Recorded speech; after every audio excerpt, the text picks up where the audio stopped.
নাদিম সরকার আনসারী অধ্যয়নরত লোনাইস মাদ্রাসা দিনাজপুর।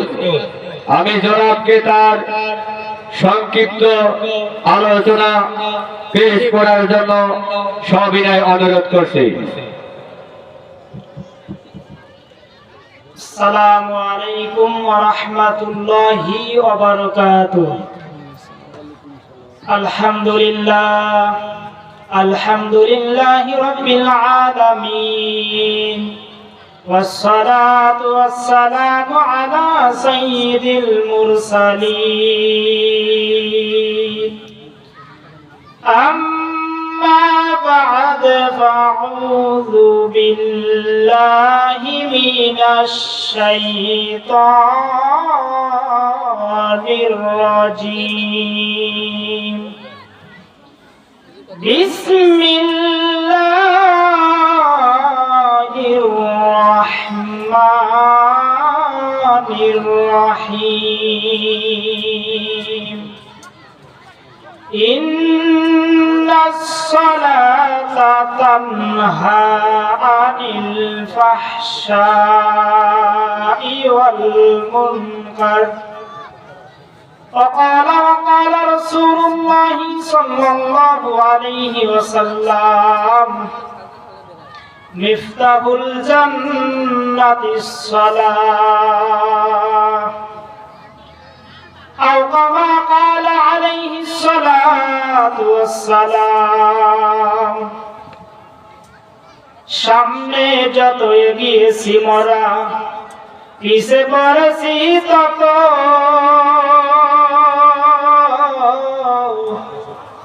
সংখ্যায় মোরা বেড়ে চলেছি গরু ছাগলের মতো। বাপ ভালো তার বেটা ভালো, মা ভালো তার বেটি,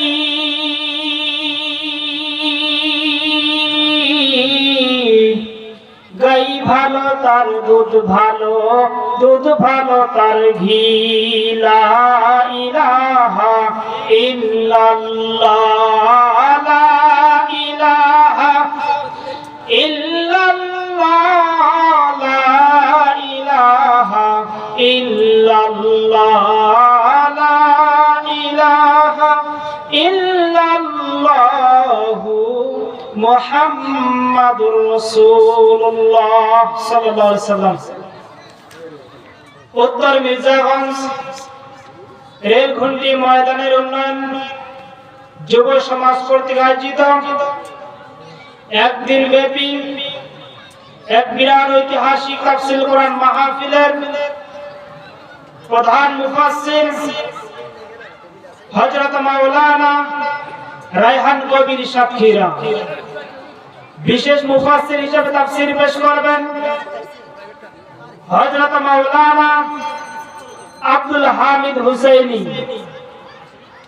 আরো বিশেষ মেহমান হিসেবে তাফসীর পেশ করবেন হযরত মাওলানা মনিরুজ্জামান আঙ্গুর ও স্থানীয় ওলামা একরাম তাফসীর পেশ করবেন। সর্বপ্রথম মহান আল্লাহ তাআলার দরবারে যে আল্লাহ তাআলা আজকের এই মির্জাগঞ্জ রেলখুন্টির মাহফিলে আসার এবং বসার তৌফিক দান করলেন, এই জন্য সেই মহান রব্বে কারিমের দরবারে জবান ছেড়ে সুমধুর কণ্ঠে শুকরিয়া আদায় করি, বলি আলহামদুলিল্লাহ। আলহামদুলিল্লাহ।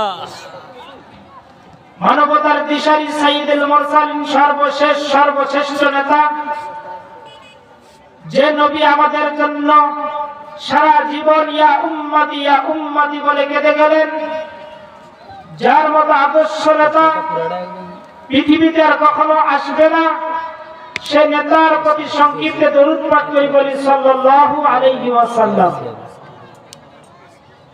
আমি আপনাদের মাঝে 21 নম্বর পারা 2 নম্বর পৃষ্ঠা সূরা আনকাবুতের থেকে তেলাওয়াত করেছি, ইন্নাস সালাতা তানহা আনিল ফাহশাই ওয়াল মুনকার।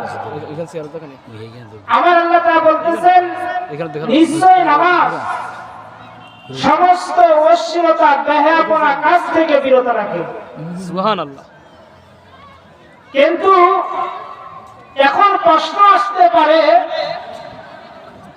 যে হুজুর, সময় অনেক মানুষ আছে যে প্রায়ত জামাতের সহিত নামাজ পড়ে, আযান দেওয়ার সঙ্গে সঙ্গে মসজিদে আসে, কিন্তু তারা অন্যায় গুনাহের কাজে লিপ্ত আছে।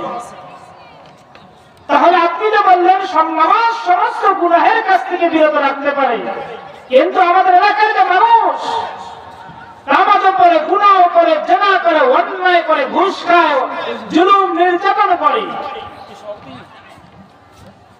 তাহলে বুঝতে হবে মুসলমান ভাইরা আমার, আল্লাহ তাআলা বলেন যে নামাজ তোমাকে গুনাহের কাছ থেকে বিরত রাখতে পারে না, যে নামাজ পড়ে তুমি চুরি করো, ডাকাতি করো, অন্যায় করো, জুলুম করো, নির্যাতন করো, যে নামাজ পড়ে তুমি অন্যের সঙ্গে ব্যভিচার করো, বুঝতে হবে তোমার নামাজ আল্লাহ তাআলার কাছে কবুল হয়নি। তাহলে বুঝতে হবে ওই বান্দার নামাজ আমার মাওলার কাছে কবুল হয়নি। কারণ আপনি আমি যখন নামাজের মধ্যে দাঁড়াই,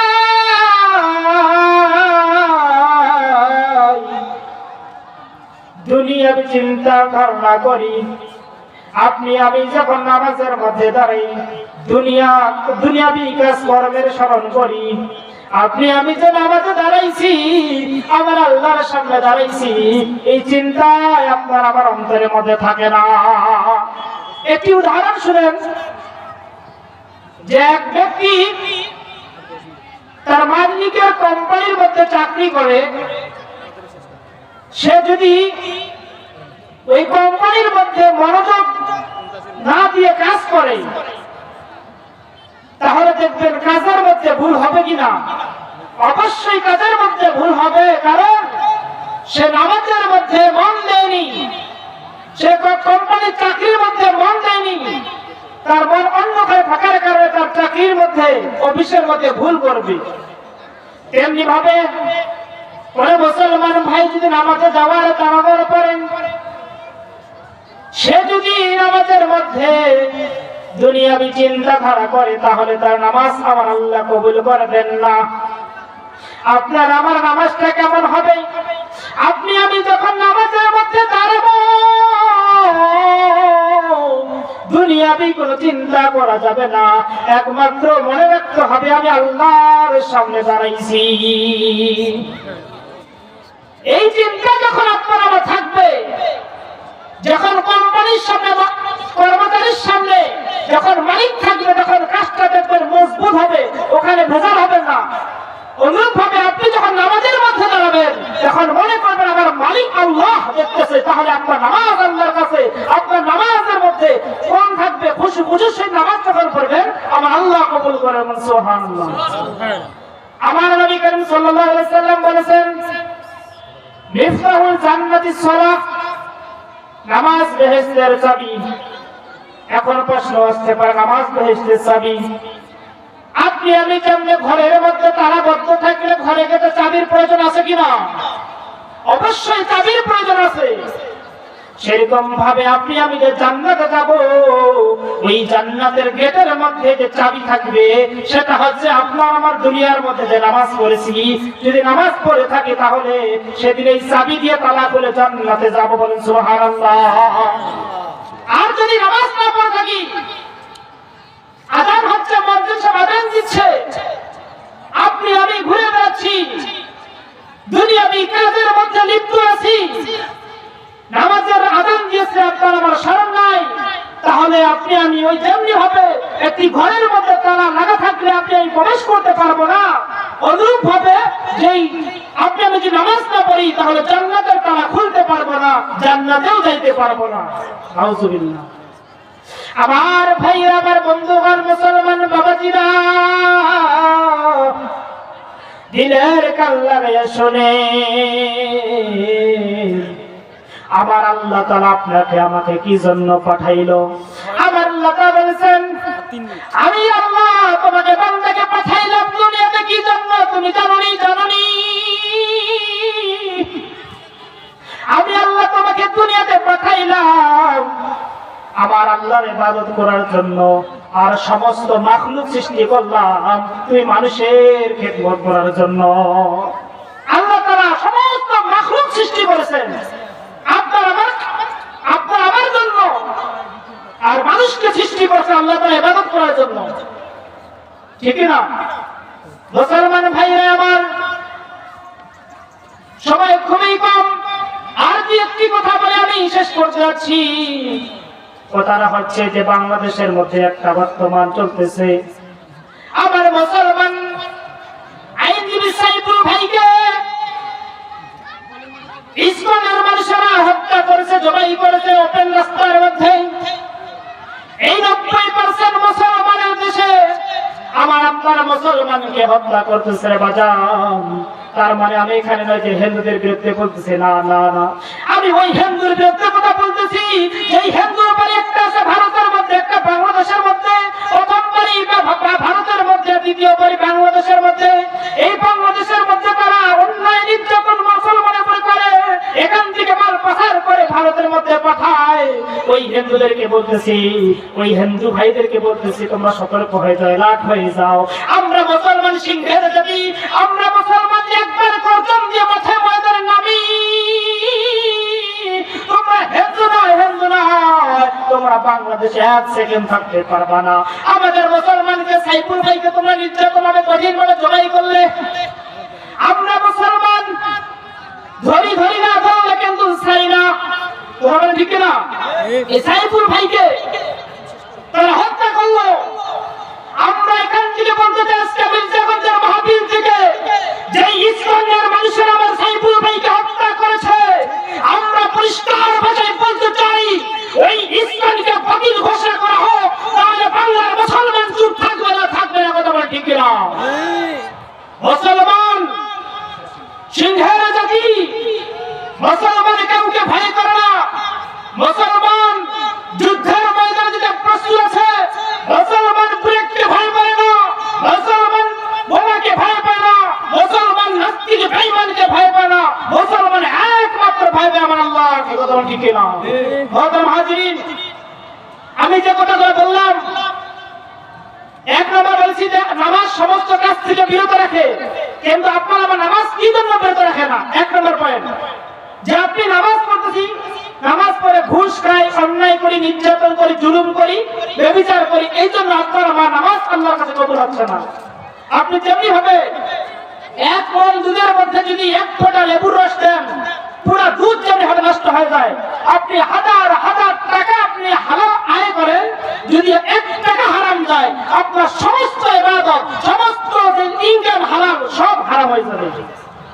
আর 2 নম্বর বললাম যে আপনি আমি জান্নাতে যাব, আপনার আমার চাবির প্রয়োজন আছে কিনা? এই চাবিটা হচ্ছে কি জানেন? আপনি আমি দুনিয়ার মধ্যে নামাজ পড়বো, ওই জান্নাতের চাবি হচ্ছে নামাজ।